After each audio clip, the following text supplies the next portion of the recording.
Welcome, ladies and gentlemen, to another episode of Cuz You Don't Know Football.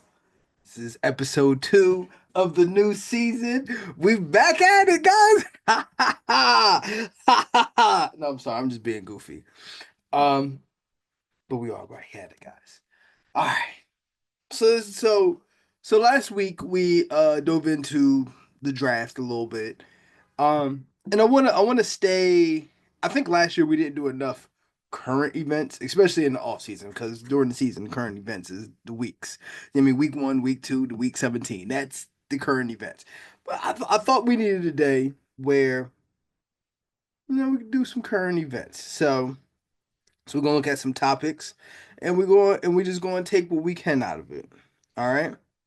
So all right. So first and foremost, Derek Carr just retired. For those who don't know, Derek Carr is the quarterback of the New Orleans Saints. Well, he used to be before he just retired. So I've had a lot of conversations and debates about Derek Carr, and I am always a Derek Carr supporter. I think Derek Carr is more good than bad, but I do understand the bad that comes with him. He has shrunk in certain situations. When you expect him to do something, especially coming off of years sometimes where he carries bad rosters to the playoffs, and I've seen him do that more notably with the Raiders. But I will admit, I didn't see a good season from him with the New Orleans Saints. I'll admit that he had in his was it 2 or 3 years? I'm not sure. I think it was 2. But in his years with the New Orleans Saints, I didn't see him have um, a legitimately like good year. So that's here nor there, but I think Derek Carr is was a he was a second round pick. He was a guy who could carry from time to time. I was always a fan of Derek Carr's. I also like the stands that he took. I remember early on in his career, in terms of like black conversations or black topics, he really stood. And you know what I mean. And sometimes standing with somebody does not mean it's of consequence to something else. So I do understand like the pressure that like white athletes sometimes have standing with black athletes in terms of black topics. But you know what I mean? I don't think that standing, as I said, I don't think standing with somebody means standing against what you are. And I never felt like he compromised anything. He just was an overall good guy. You know what I mean? So that's here nor there. Bills running back, James Cook, mama on possibility of holdout. It's not even a holdout. That's not even where I want to go with Buffalo. I want to talk specifically to Buffalo and Baltimore. Guys, this is if not now, when? You have a straight line path to the Super Bowl. You've got to stand in the way of the Kansas City Chiefs at this point. The Kansas City Chiefs, Patrick Mahomes and the Kansas City Chiefs have been the roadblock for both of you two, uh, you two organizations to get into the Super Bowl.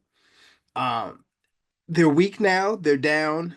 They should have a worse year than the years of past. You guys got to step up.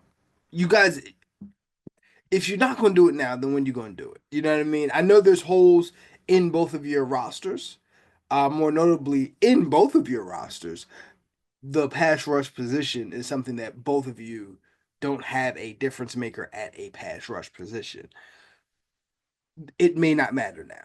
Now it may not matter. This is more shaping towards what you're talking about. The league is more in favor with Josh Allen, the Bills quarterback, and Lamar Jackson, the Ravens quarterback, being better than Patrick Mahomes. I don't necessarily agree with that.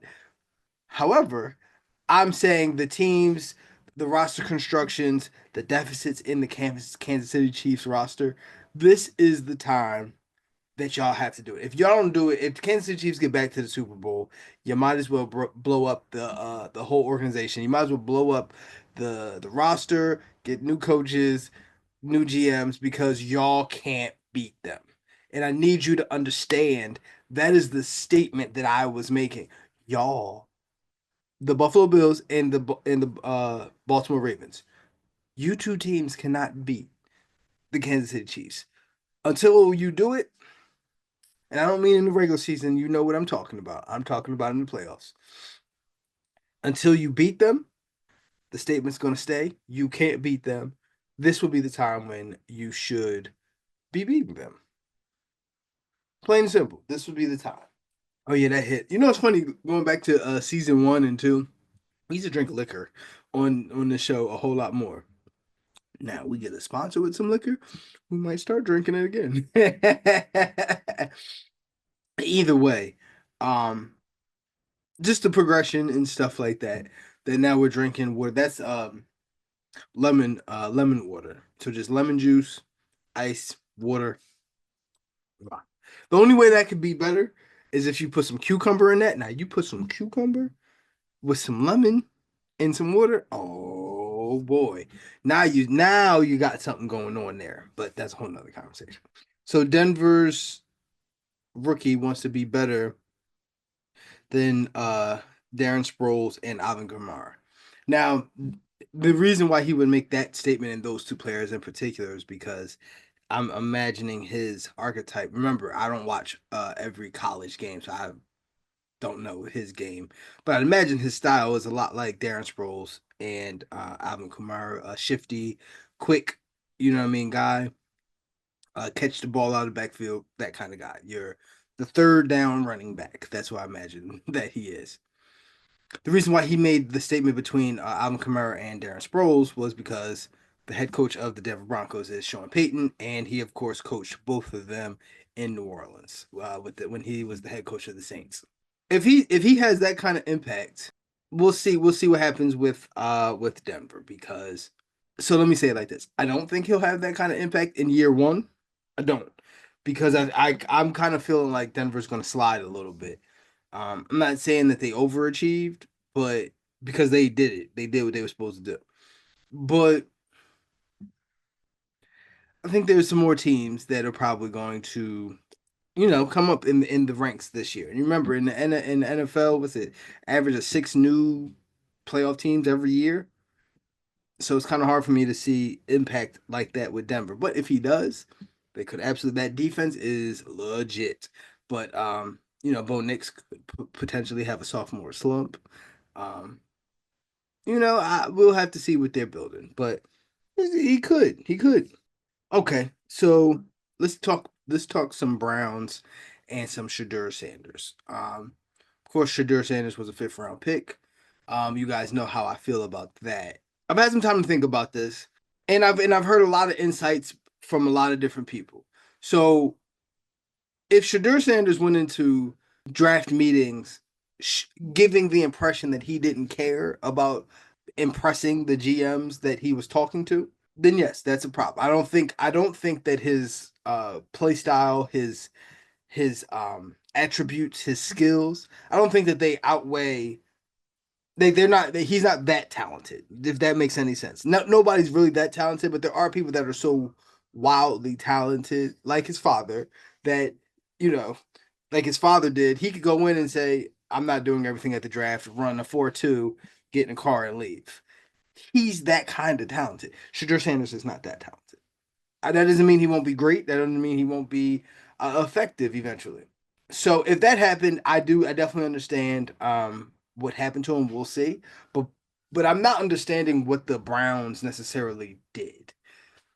I'm not sure if they like once again the Browns did Browns things. So they could have had Abdul Carter, right, with the number 2 overall pick and decided to trade down and get the please forgive me because they're all rookies, the defensive tackle from Michigan.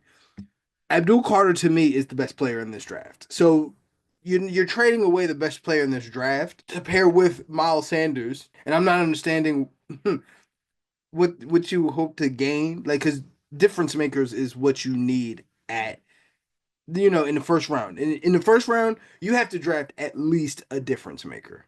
You can't say I'm just drafting a starter with the first round. That person is being drafted in that position because the proverbial thought is they are a difference maker. And you traded away a difference maker, or you traded back not drafting a difference maker to do that. That was first. Then you draft Dylan Gabriel, and then you, of course, then draft Shadur Sanders in the fifth round. what did you draft with having two quarterbacks on your roster, one of which is Joe Flacco, that's who everybody assumes is going to start. I don't understand the thought process of why you decided to do what you did there. Does that make sense? It sounds confusing, and it's confusing to me to unwind it and give a straightforward answer to it because I don't quite understand the move. Because when you draft somebody who's going to be your backup, right? And somebody in your fifth round is absolutely positively being drafted to be the backup. If you're going to draft somebody who to be your backup, the backup can't be seen. That's the point of the backup. That's exactly what was said about Michael Vick at point in time when he was later on in his career. Cam Newton. Cam Newton is another person they said that you can't. He's not. He's better than Cam Newton when he was there. He was better than probably 10 of the quarterbacks, and they wouldn't give him a job because they said you're too loud to be the backup. So you have the loudest backup probably in NFL history. You've put him down on the depth chart, so we may never see him in a like playing for the Browns, and the Browns fans will probably ask for him to play. So I don't understand these moves that the Browns are making. You're trading away. I feel as though they traded away the best player in this draft. I feel as though they drafted a backup, what they think is a backup quarterback, and it's like that's not who you draft at that. Like, you know what I mean? Like all of this is crazy. It sounds crazy. I don't quite understand it. It is what it is. It is what it is. But I hope the best for the Browns. I hope they I hope they pull it out and they didn't do the Browns thing. But I think they did the Browns thing by not selecting the best player in the draft and selecting the draft incorrectly. That's exactly what I think happened. We'll probably have this conversation again, and I'll probably have a more clear thought process. But I'm not clear on what they're trying to do. You know, it's what it is hitting right now. Okay, let's move on. Second year starters, second year candidates who are going to be breakout candidates. So as a rookie, you got like you do rookie things, and I want everybody to understand that when you're a rookie, you do rookie things. You're not as smart as you need to be there. You're not as strong probably as you need to be there, and these are things that get developed. The IQ, the feel, the you know what I mean, the strength, the you know what I mean. You're not playing 18 and 19-year-olds anymore. Now you're playing 30-year-olds who ain't playing with you. So what people did as a rookie, I some of them I thought was good. Some of them I thought overachieved. Like when I say overachieved, some of them I think were better faster. Now what that means for year two or going on, depending on scheme and talent, like that's here nor there. But there's some guys that I think will take a leap in year two. Now I will leave you with this though. So like Drake May and Caleb Williams. I think they're good quarterbacks. I'm a little bit worried about Caleb Williams more than Drake May. Drake May, I think his roster just got better and I think he's closer to the breakout conversation. Caleb Williams in the NFC North, the Chicago Bears, having the Green Bay Packers and Detroit Lions in your division. I don't know if they're a playoff team. Like I thought they were going to be a playoff team last year. I think we got the truth about them. Do I think they did something to change that trajectory? No. They're also a team that didn't really love their first round draft pick. And Loveland, the tight end out of Michigan. He's more of a wide receiver. He like Kyle Pitts. He's more of a wide receiver than a tight end. Tight ends have to block. He's never shown the perplexity to block anything. So I don't know what that means. I think that he needs. I think there were things coming out of college that he needed to work on in the pocket. But he's already shown you he can make plays out of the pocket when the play breaks down, he can still shine. But there's things keeping things on schedule, keeping the play on schedule, keeping the drive on schedule, keeping this offense on schedule that he need to work on. I think he needs a running game for that to happen. I'm not sure if they did the right things to maximize that. If that, I have a feeling about them, but that's here nor there. Xavier Leggett is somebody. Xavier Legette is the wide receiver for the Carolina Panthers. He's somebody who I'm expecting to have a really good season. He's somebody who I'm really thinking has is going to have a good season.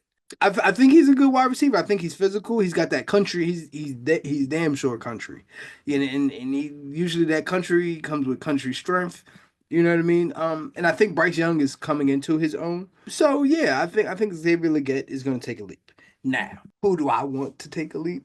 Liatu Latu. Of course, as you guys know, I'm a Colts fan.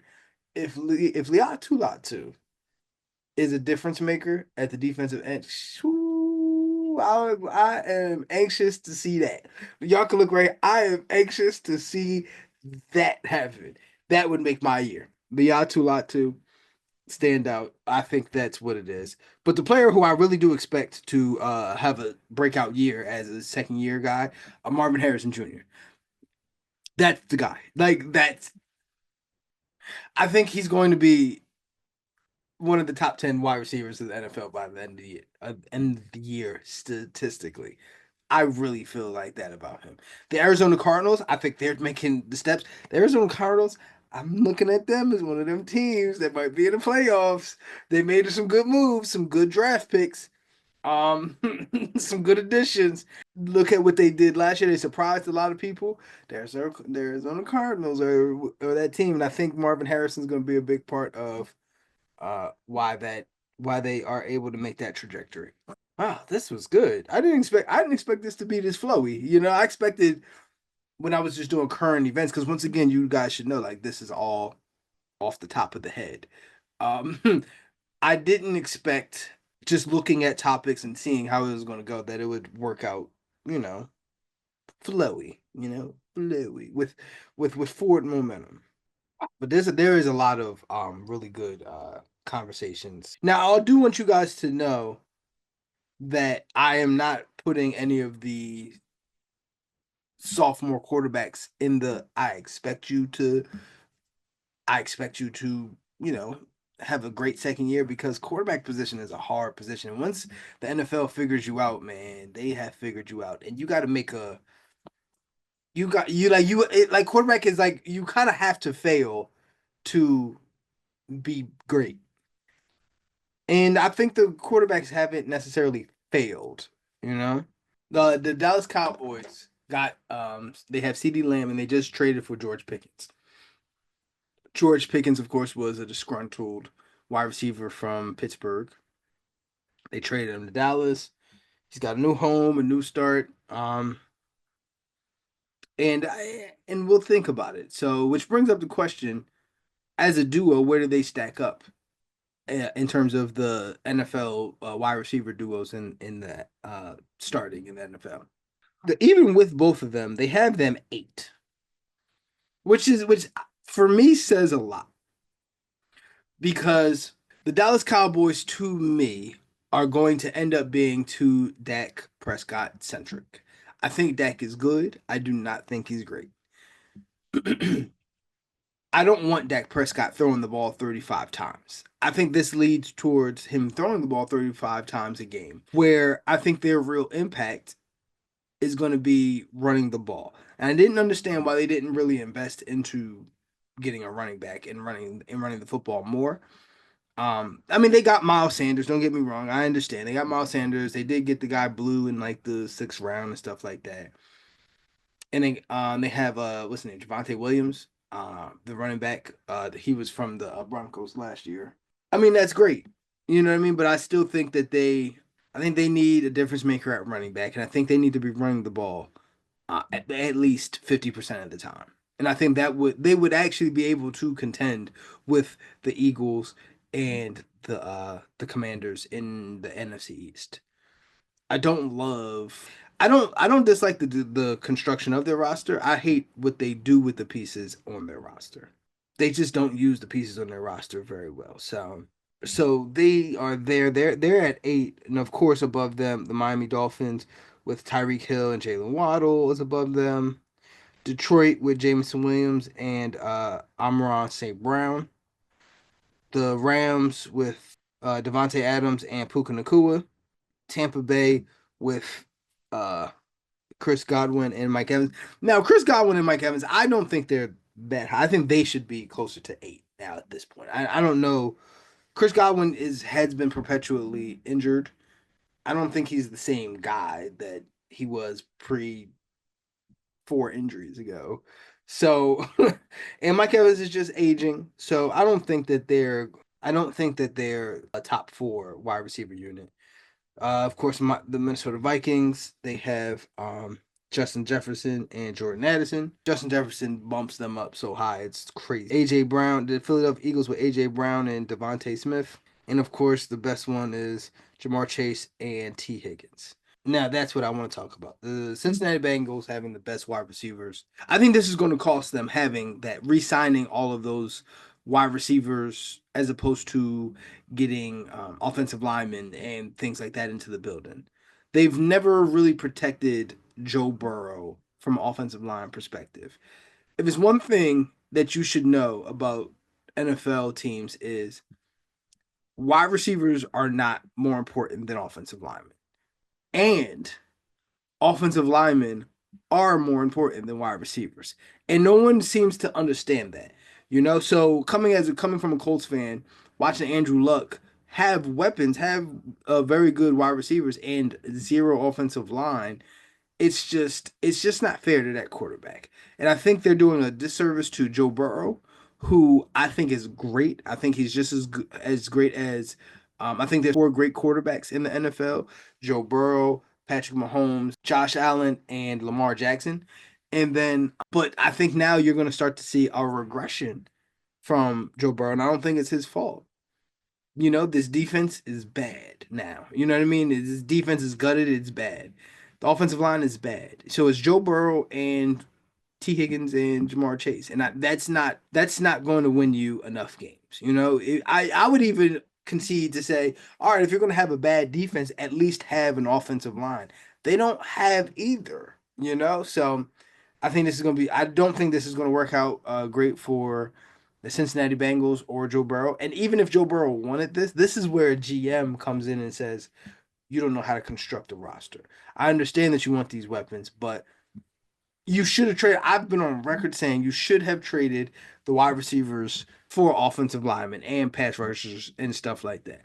I would have used those, at least one of them, for obtaining difference makers across offensive line and defensive line and cornerback or something like that. But they decided not to do that. Not my business. Not my business at all. I don't want to get too far ahead because, especially starting off, we're going to take it really slow on getting through this draft, getting through this window, understanding who made what selections, what they mean, and stuff like that. So I don't want to do anything in terms of picks or, you know what I mean, predictions, stuff like that. And I think this is pretty good. I think what we did was pretty good. So coming up, we're going to talk about not today. We're about to wrap this up actually. But we're going to talk about the draft going back, and I'm gonna tell you why. I told you guys at the start of the season I hate mock drafts. And that's exactly why we decide to start the season closer to when the draft is happening and not when they're making predictions about mock drafts, because there's never been a mock draft in the history of all mock drafts, to be anything near correct. And I like to have conversations based off of, all right, the picks are in. So we will have conversations about the picks that are being made. We will. But I want to jump back 3 years and have a conversation about how do we feel about those picks now. And I say that because I think that's the only time that you really can have a real conversation. Coming into college, as much as people want to act like they know what these college players are going to be, what they're going to do, they really don't know.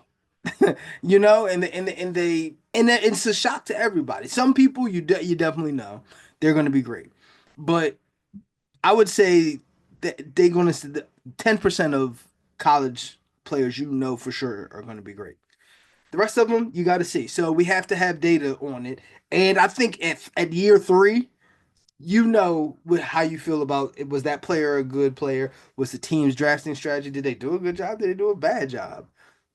So when we have these conversations about constructing rosters, about what's not there, about who is there, about where a team is today, you can pretty much see from that draft what they did.